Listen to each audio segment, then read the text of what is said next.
ಕರ್ನಾಟಕದ number 1 PU college Excel PU college Guruvayanakere. ಅದೇ ಕೌಂಟ್ರು ಅವ್ರು ಏನ್ ಕ್ವಶನ್ ಕೇಳ್ತಾರೋ ಅದಕ್ಕೆ ಆನ್ಸರ್ ರೆಡಿ ಮಾಡಿ ಇಟ್ಕೊಂಡಿರ್ತೀವಲ್ಲ, ಅದೇ ಕೌಂಟ್ರ್ ಅಷ್ಟೇ. ಅದಕ್ಕೆ ನಾವು ಬಹಳ ದೊಡ್ಡದಾಗಿ ಸರ್ಕಸ್ ಮಾಡಿ ಅವ್ರಿಗೆ ಕೊಡ್ಬೇಕು ಅಂತೇನಿಲ್ಲ. ಅವ್ರು ಏನೇನು ಕೇಳಿದ್ರೆ ಅವ್ರು ಏನೇನು ಮಾಡ್ತಾರೆ ಅದಕ್ಕೆ ನಾವು ಕೌಂಟ್ರಾಗೆಲ್ಲ ರೆಡಿ ಮಾಡ್ಕೊಂಡಿದ್ದೀವಿ, ಮಾತಾಡ್ತೀವಿ. ಎಲ್ಲ ಒಗ್ಗಟ್ಟಾಗಿ 100% ಒಗ್ಗಟ್ಟಾಗಿದೆ. ಮುಖ್ಯಮಂತ್ರಿ ನಾನು ಡೈಲಿ ಮೀಟ್ ಮಾಡೇ ಮಾಡ್ತೀನಿ. ನಮ್ಮ ಮುಖ್ಯ ಸಚೇತಕ ಅಲ್ಲ, ಯಾವಾಗ ನಾನು ಬೆಳಿಗ್ಗೆ ಎದ್ದ ಅವ್ರು ಮೀಟ್ ಮಾಡೇ ಮಾಡ್ತೀವಿ. ಅದೇ ರೀತಿ ಅವಿಶ್ವಾಸ ಮಣ್ಣ ಏನೂ ಆಗಲ್ಲ, ಸುಮ್ಮನೆ ಅಮೂರ್ಖತನ ಅದಷ್ಟೇ ಅವಿಶ್ವಾಸ. ನಾವು ಇಷ್ಟು 135 ಜನ ಇದೀವಿ, ಅವಿಶ್ವಾಸ ಮಾಡ್ತೀವಿ ಏನು ಹುಡುಗಾಟ ಅವಿಶ್ವಾಸ.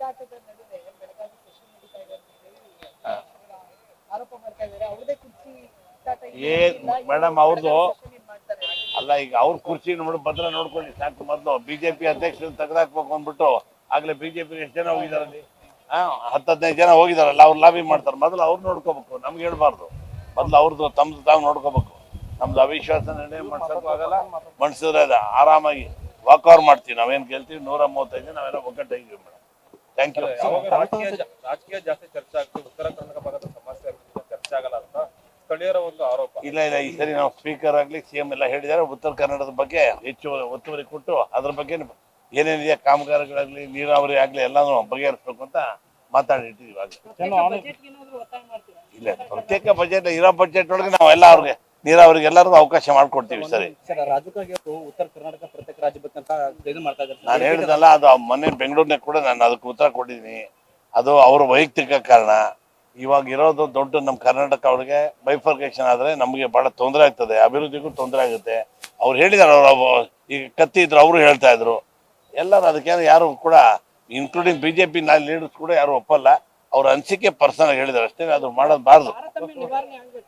ಯಾವ ತಾರತಮ್ಯ ಏನಾಗಲ್ಲ, ಎಲ್ಲ ಕೈಗಾರಿಕೆ ಮದ್ದಿಂದ ನೋಡ್ರಿ. ಕ್ಯಾಪಿಟಲ್ ಸಿಟಿ ಬೆಂಗಳೂರು ಅಂತ ಅಲ್ಲೇ ಇತ್ತು, ಇವಾಗೆಲ್ಲ ಜಾಸ್ತಿ ಆಗಿ ಬಹಳ ಅಲ್ಲಿ ಜನದಟ್ಟೆ ಒಳ್ಳೆ ಆಗಿ ಈಗೇನೋ ಹುಬ್ಬಳ್ಳಿ, ದಾವಣಗೆರೆ, ಬೆಳಗಾಮು ಆ ಕಡೆ ಶಿಫ್ಟ್ ಮಾಡ್ಬೇಕು ಅಂತೆಲ್ಲ ಮಾಡಿದೆ. ಹೊಸ ಪ್ರಾಜೆಕ್ಟ್ ಯಾವುದೇ ಬಂದ್ರು ಕೂಡ ಇನ್ಮೇಲೆ ಬೆಳಗಾಮು, ಉತ್ತರ ಕರ್ನಾಟಕಕ್ಕೆ ನಾವು ಶಿಫ್ಟ್ ಮಾಡ್ತೀವಿ. ಸರ್, ಈಗ ಸಚಿವ ಸ್ಥಾನದಿಂದ ಬೆಳಕೆ ನೀಡ್ತೀರಾ ಅಂತ ಯಾಕಂದ್ರೆ ಸಾಕಷ್ಟು ಹೇಳಿದ್ರಿ, ಸಿಗುತ್ತೆ ಅಂತ ಹೇಳಿದ್ರಿ ಸರ್, ಅದ್ರ ಬಗ್ಗೆ ಬೆಳಕೆ ಇಡ್ತೀರಾ ಚೇಂಬರ್? ಈಗ ಚೇಂಬರ್ ನಾನು ಇವಾಗೇನ ಅಂತಾವೆಲ್ಲ ಬೇಡಿಕೆ ಇಡೋದು. ಈಗ ಏನಿದ್ರು ಅಧಿವೇಶನ ನಡೀತಾ ಇರೋದು, ಅಧಿವೇಶನ ಟೈಮ್ಗೆ ನಾನು ಲಾಸ್ಟ್ ಟೈಮ್ ಹೇಳ್ತೀನಿ, ಇವತ್ತು ಹೇಳ್ತೀನಿ, ನಾಳೆ ಹೇಳ್ತೀನಿ, ನಾನು ಒಬ್ಬ ಆಕಾಂಕ್ಷಿ ಅಂತ ಹೇಳ್ತೀನಿ.